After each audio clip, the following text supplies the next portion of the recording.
One of the things I've learned in the recent months is that no matter what you say about Donald Trump, no matter what you write about Donald Trump, no matter what you tweet about Donald Trump, well, you may hear from Donald Trump in that regard, you're going to get a ton of reaction, email, Facebook comments, Twitter, you name it, very vociferous.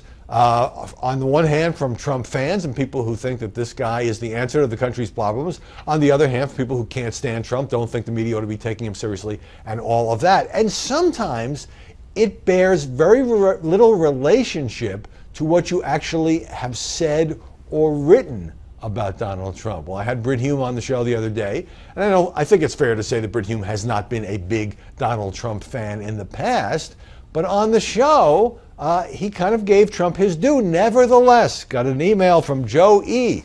And Joe says, Hume is so biased against Trump, it is pathetic. Hume should be more objective. I certainly fast forward Hume's comments when he's on about Trump, as he is not objective on Trump. Well, first of all, Brit Hume is a commentator. For many, many years, he was a White House correspondent for ABC. He was the Washington managing editor for Fox News, and he was, of course, the anchor of Special Report. And during those years, he did his best to be fair, and I think he was an extraordinarily fair journalist. But now he is Fox's senior political analyst. That means that it is his job to tell you what he thinks.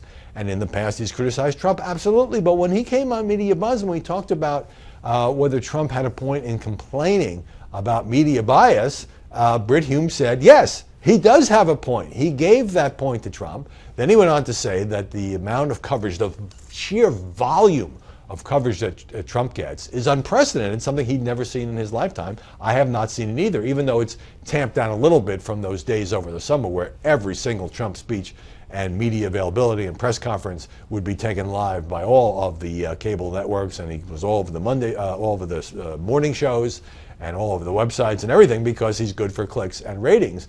And then Brit, I thought, also made it clear that Trump is a serious threat to win the nomination. So I don't know why Joe had such a visceral reaction to Brit Hume. Maybe it was things that he has said in the past. But when commentators come on, their job is to commentate, to opinionate, to give you their view. And certainly in the case of Brit Hume, he's a guy who's covered many presidential campaigns, been around politics for a long time.